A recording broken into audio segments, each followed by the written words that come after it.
Did you know that you and I might have been doing or practicing one of the things we are passionate about all this while wrongly?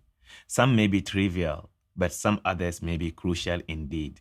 In this episode of Did You Know, kindly join me, and together we can think of suggestions to avoid the crucial ones in the future and make corrections where applicable. So get your cup of coffee or tea and let's do this. Bismillah.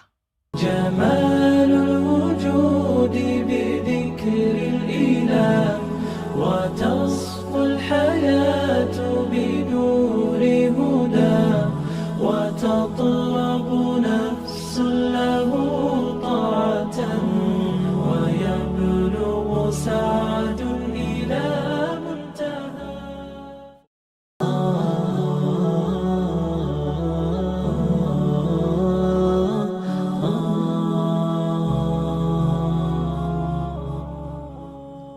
Assalamu alaikum.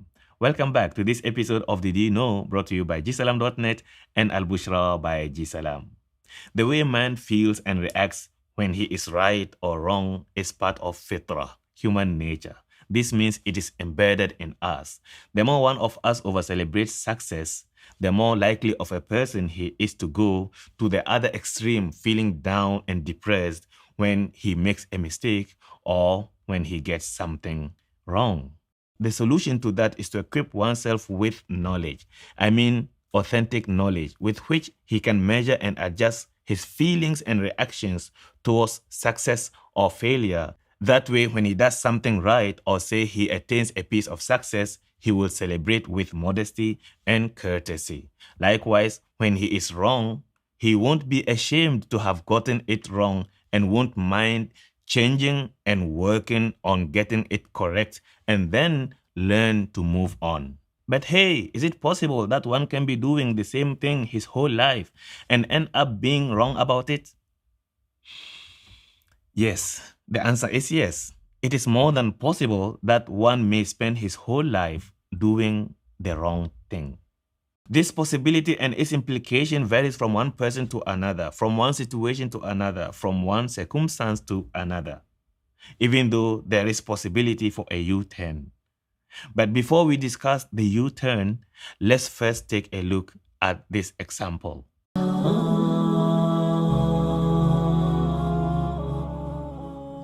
Imagine a person who lives for 100 years or more and has rejected Allah subhanahu wa ta'ala his whole life.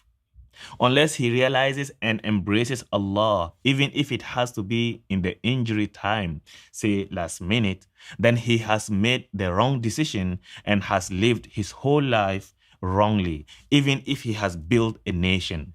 The outcome of any endeavor that is supposed to have Allah subhanahu wa ta'ala in the equation becomes of no value if it is built on a foundation that fails to recognize Allah subhanahu wa ta'ala and subject all efforts to Allah subhanahu wa ta'ala. وَقَدِمْنَا إِلَى مَا عَمِلُوا مِنْ عَمَلٍ فَجَعَلْنَاهُ هَبَاءً مَنْثُورًا. And we shall take all that they did and turn it into scattered dust. Ya Latif. That example is for anyone who rejects Allah subhanahu wa ta'ala outright. But did you know that the same thing, the same scenario is applicable for some of us Muslims who spend our whole life practicing the wrong teachings? Teachings that are from out of the fold of Islam or even practicing the wrong Islam. Again, nothing validates the wrong.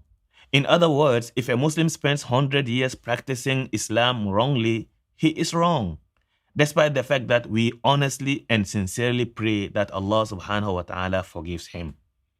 He will still be in a considerably good situation if that was out of honest ignorance. However, if he does so out of arrogance, defiance, and rejecting advices and guidance from scholars and teachers around him, then he should be ready to answer before Allah subhanahu wa ta'ala and bear the consequences.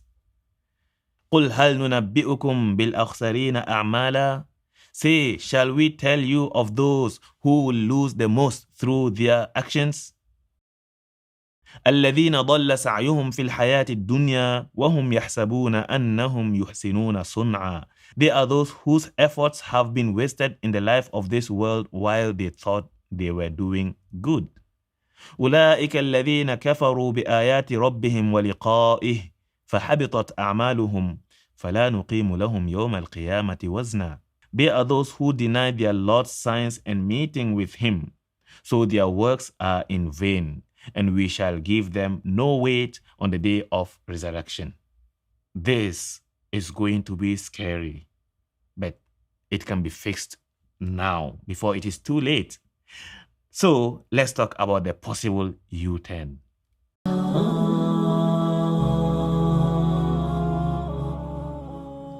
Imagine that right now you are in the middle of a journey with a distance of 200 kilometers. Only at 15 kilometers to your destination did you realize that you took the wrong exit at the only junction 100 kilometers behind. So you have lost the way 100 kilometers ago. Certainly, you can make a U-turn, return and reroute your journey. Yes, you can make a U-turn, but the least is that your trip is going to be doubled, if not tripled. I'm sure you are not going to continue with the wrong direction anyhow, will you?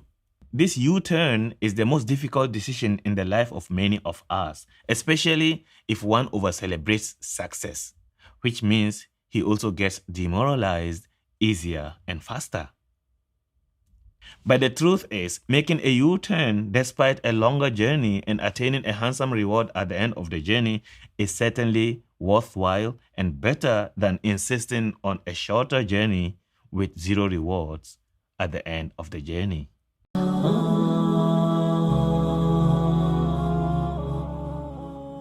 This video is not about the person next to you or that person who you know, nor is it about the person who came across your thoughts as you watch this. No, it is not about any of them. The video is about you and me.